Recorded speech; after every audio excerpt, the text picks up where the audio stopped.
Standing there in the freezing December night staring at that handwritten sign on my sister's front door, I felt my entire world crumble. No drama in 2025. Stay home, cash machine. The music and laughter echoing from inside the house I had paid for their New Year's party made my stomach turn. $18,630. That is how much I had given them over 9 months thinking I was helping family. But apparently, I was just their personal ATM. Before I tell you what was in that final gift that made them scream by morning, let me know where you are watching from and hit that like button if you have ever felt used by family. Subscribe because trust me, you will want to hear how this ends. My name is Sienna, and this story begins with love.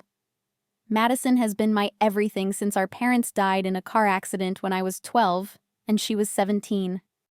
She dropped out of high school to work 2 jobs just to keep us together, fighting social services who wanted to separate us.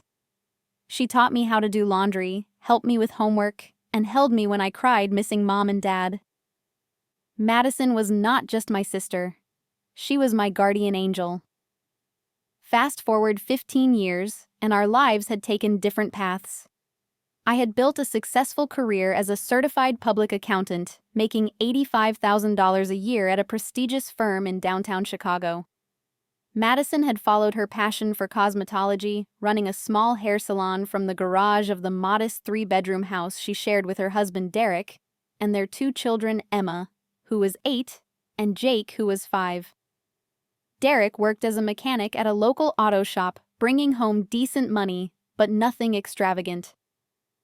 Despite our different financial situations, Madison and I remained incredibly close. I visited every Sunday for dinner, spoiled my niece and nephew rotten, and considered Derek family. Their house always smelled like Madison's famous chocolate chip cookies, and the kids would run to hug me the moment I walked through the door. Those Sunday dinners were the highlight of my week, filled with laughter, Emma showing me her latest artwork, and Jake performing his newest dance moves. The first time Madison called me crying was a Tuesday evening in March. I was reviewing quarterly reports when my phone rang, and her voice was shaky with panic. The salon had been slow that month. Derek's hours had been cut due to a shortage of parts at the shop, and they were $300 short on rent. The landlord had already given them 2 extensions, and eviction notices were being served to other tenants who could not pay. Without hesitation, I drove to the nearest bank and transferred $1,200 into Madison's account. When she called me sobbing with gratitude 30 minutes later, telling me how I had saved their family from becoming homeless, I felt a warmth in my chest that I had never experienced before. Being able to protect the people I loved most felt incredible. Derek called me later that evening, his voice thick with emotion, promising they would pay me back as soon as possible. I told him family does not keep score, that helping them brought me more joy than any vacation or shopping spree ever could. April brought another call. The electric company was threatening disconnection, and with 2 young children in the house, Madison was terrified. $380 later, their lights stayed on. In May, Emma needed special tutoring to keep up with her reading level, and I gladly covered the $500 cost. By June, Derek's transmission had failed, leaving him unable to get to work, so I paid $750 for repairs without blinking an eye. Each time Madison called, I could hear the genuine stress in her voice, the weight of responsibility she carried for her family. I remembered being that scared child who depended on her strength, and now I had the power to be her strength. Every transfer felt like paying forward the years of sacrifice she had made for me. Derek would always call afterward to thank me personally, and I could hear the relief in both their voices. But somewhere around mid-June, I started noticing small changes that created tiny knots of unease in my stomach. The same day Madison had called crying about the electric bill, she posted Instagram photos of her freshly manicured nails, tagging the expensive salon downtown, where a full set cost $120. When I casually mentioned it during our next Sunday dinner, she laughed and said I made so much money that surely I did not expect her to look like a complete disaster just because they were struggling. That comment stung more than I wanted to admit. I pushed the feeling down, telling myself she deserved small luxuries after everything she had done for me. But the seed of doubt had been planted, and it would grow larger in the coming months. By July, the requests had become more frequent and larger in scale. Madison called me on a Thursday afternoon, her voice filled with exhaustion as she explained how Derek had been working overtime for months and was on the verge of a breakdown. The kids had been cooped up all summer, and the family desperately needed a vacation to reconnect and recharge. She had found a perfect 7-day package in Hawaii that would give them the break they all needed. The total cost was staggering $2,800 for 4 round-trip tickets, $3,200 for a beachfront resort room, and $2,000 for meals and activities. $8,000 total. It was more money than I had ever spent on myself in a single year, but hearing Madison describe Derek's stress-induced insomnia and seeing Emma's disappointed face when other kids talked about their family vacations, I knew I had to help. While my family enjoyed Mai Tais on Waikiki Beach, I declined an invitation from my coworkers to join them in Las Vegas, citing budget constraints. The irony was not lost on me that I was living paycheck to paycheck so my family could live comfortably. But seeing their smiling faces in the dozens of photos Madison posted daily made every sacrifice feel worthwhile. Emma learned to surf. Jake built elaborate sandcastles, and Derek looked genuinely relaxed for the first time in months. However, when they returned from Hawaii, something fundamental had shifted in our dynamic. Madison's Sunday dinner invitations became sporadic, usually canceled last minute due to various commitments. When I did visit, Derek seemed irritated by my presence, making snide comments about people who throw money around to feel important. The children who had once run to greet me were often too busy with new tablets and video games to acknowledge my arrival. The warmth that had always characterized our family gatherings was replaced by a coolness that left me confused and hurt. Madison would spend most of my visits on her phone, barely engaging in conversation, and Derek would retreat to the garage after polite but strained small talk. I began to feel like an outsider in the family I had devoted my life to supporting. September brought another financial request. Emma needed to attend a specialized learning camp that cost $800. October meant $1,500 for home repairs when their roof developed a leak during an autumn storm. November required $900 for winter clothing for the entire family, despite the fact that Madison posted photos of shopping trips to high-end stores throughout the month. Each time I sent money, the gratitude seemed more perfunctory, the thank you calls shorter and less heartfelt. Madison had stopped calling me just to chat, and our conversations revolved entirely around their financial needs. When I tried to bring up my own life, my work stress, or social struggles, the conversation would quickly shift back to their latest crisis. My coworker Sarah began commenting on how I never joined the team for happy hour anymore, always claiming I needed to save money. My best friend Jessica, who had known Madison since high school, gently suggested that maybe my family was taking advantage of my generosity. I defended Madison fiercely, insisting that family always comes first, and that Jessica simply did not understand our unique bond. But privately, I was beginning to feel isolated and resentful, though I pushed those feelings deep down. I had no social life, no savings, and no hobbies because every spare dollar went to Madison's family. My studio apartment was furnished with hand-me-downs, while they enjoyed a beautifully decorated home. I drove a 10-year-old Honda Civic while Derek complained about needing a newer truck for work. The breaking point was approaching, though I could not see it yet. I was too busy convincing myself that love meant giving until it hurt, not recognizing that real love should never feel like exploitation. December arrived with Madison's most ambitious request. Yet she wanted to host the perfect New Year's Eve party to celebrate their new beginning after such a challenging year. The itemized list she sent me was detailed and expensive: $1,200 for catering, $800 for premium liquor and champagne, $700 for decorations and party supplies, and $500 for a DJ who would keep the celebration going until dawn. $3,200 for one night of celebration. The amount made my hands shake as I read her text message, but Madison's accompanying voice note painted a picture of a family desperate for joy after months of struggle.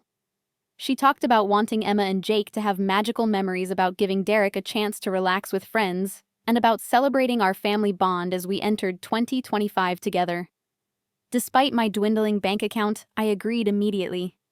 This would be our fresh start, a chance to reconnect as a family and put the awkwardness of recent months behind us. I even went shopping for the perfect outfit, spending money I did not have on an emerald green dress that made me feel confident and beautiful. At the salon, I splurged on professional makeup and an elegant updo, wanting to look my best for our special evening together.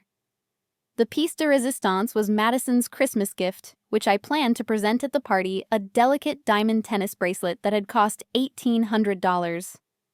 I had seen her admiring similar jewelry in magazines, and I wanted her to have something beautiful to commemorate all we had been through together. I spent an hour at the jewelry store picking the perfect piece, imagining her tears of joy when she opened the velvet box. My excitement was palpable as I drove through the snowy streets toward Madison's house on December 31st. I had written a heartfelt card to accompany the bracelet, thanking her for being my mother's sister and best friend, all rolled into one person. I planned to toast our unbreakable bond and promise her that no matter what challenges 2025 brought, we would face them together, as we always had. The sight of Madison's house filled me with warmth as I pulled into the driveway. Every window glowed with soft light music drifted from inside, and I could hear the sounds of celebration that my money had made possible. Carrying my perfectly wrapped gift and wearing my brightest smile, I walked up the familiar front steps where I had been welcomed countless times over the years. But there, taped prominently to the front door, was a handwritten sign that stopped me cold. No drama in 2025. Stay home, cash machine. The words hit me like a physical blow. I read them 3 times, certain I was misunderstanding, but the cruel message remained unchanged. Cash machine. That is what they called me. That is what I had become to the people I loved most in this world. Through the front window, I could see Derek laughing with friends while holding a beer that I had bought. Madison was dancing in the living room wearing a dress I had never seen before, probably purchased with money she had claimed was needed for utilities. Emma and Jake were running around with party favors and noisemakers, completely unaware that their fun was funded by their aunt's loneliness. From my position on the porch, I could hear Derek's voice rising above the music. I hope she is smart enough to stay away tonight. This party is for people who matter, not our personal ATM. The group erupted in laughter, and then Madison's voice cut through the noise. Oh, Sienna will understand. She knows her place in this family. She exists to pay for things and stay out of the way. Standing there in the December cold, clutching the expensive gift I had bought with such love and hope, I felt something fundamental break inside my chest. 9 months of sacrifice, $18,630 of my hard-earned money, and this is how they truly saw me. Not as family, not as the sister who would do anything for them, but as a convenient source of funding for their lifestyle. For 20 minutes I stood frozen on that porch, listening to them enjoy the party I had paid for, while mocking the person who had made it possible. Finally, I pulled out my phone and made 3 decisive phone calls that would change everything. First, I called my bank and canceled the credit card I had given Madison for family emergencies, a card with a $5,000 limit that she had been using regularly. Second, I closed the joint checking account I had opened for their convenience, an account that contained $2,000 they considered theirs by right. The third call was the most difficult, but most necessary. I contacted Derek's supervisor at the auto shop to report my suspicions about his gambling problem, something I had discovered when reviewing bank statements that showed regular large withdrawals at a casino 60 miles away. The money they claimed was needed for family emergencies was being gambled away, while they continued to ask me for more. Before leaving their doorstep forever, I carefully placed my final gift on the welcome mat, a beautiful gift box containing every receipt, bank statement, and financial record documenting the $18,630 I had given them over 9 months. Inside the box was also a letter that would change their lives forever. Dear Madison and Derek, it read, "Congratulations on your successful year of deception. The enclosed documents represent every dollar your personal cash machine has provided. Total amount, $18,630. Effective immediately, this machine is permanently out of order. Oh, and do not forget to declare this money as income on your tax returns, because I have already reported it to the IRS as required by law for gifts exceeding annual limits. Happy New Year. Sienna." The letter was not a bluff. Earlier that week, I had filed the necessary paperwork with the Internal Revenue Service documenting every payment as a reportable gift that Madison was legally obligated to declare as income. The tax implications of receiving nearly $19,000 in unreported income would be significant and immediate. As I walked back to my car, I could hear the party continuing inside, completely unaware that their world was about to crumble around them. By morning, they would discover that their financial safety net had not only disappeared, but had become a legal nightmare that would follow them for years to come. The first call came at 6:15 in the morning on January 1st. Madison's voice was hysterical as she screamed about the IRS notice that had been delivered by special courier demanding immediate documentation of the income I had reported on their behalf. The penalties for failing to report nearly $19,000 in gifts were substantial, and the investigation would scrutinize every aspect of their finances for the past 3 years. Derek had discovered his employment termination when he arrived at work to find his supervisor waiting with security. My report about his gambling had prompted an internal investigation that revealed he had been using company time and resources to place bets, a fireable offense that would make finding new employment extremely difficult. The credit card they had tried to use for breakfast was declined, leaving them stranded at a restaurant with 2 hungry children and no way to pay their bill. Madison called me 17 times before I finally answered her voice, alternating between rage and desperate pleading as she begged me to fix what I had broken. "How could you do this to us?" she sobbed. "We are family. Family forgives and helps each other. You cannot just destroy our lives because your feelings got hurt." Her words confirmed everything I had realized the night before. In Madison's mind, I existed solely to solve their problems and absorb their abuse without complaint. The idea that I might have feelings, needs, or limits had never occurred to her. I was not her sister. I was her financial resource, and resources are not supposed to have emotions. "You are right about one thing," I told her calmly. "Family does help each other. But what you did to me was not family behavior. Family does not mock the people who love them. Family does not take advantage of someone's generosity until they have nothing left to give. And family definitely does not put cruel signs on doors to humiliate the person who has sacrificed everything for them." I hung up and immediately changed my phone number. Within hours, I had blocked Madison, Derek, and their extended family on every social media platform. The woman who had raised me, who I had considered my closest friend and greatest love, was now a stranger whose name I deleted from my contacts forever. The first week after cutting contact was excruciating. I found myself reaching for my phone dozens of times each day to call Madison, forgetting momentarily that she was no longer part of my life. The silence in my apartment felt deafening without her daily calls requesting money or complaining about Derek's latest crisis. But slowly, something remarkable began happening.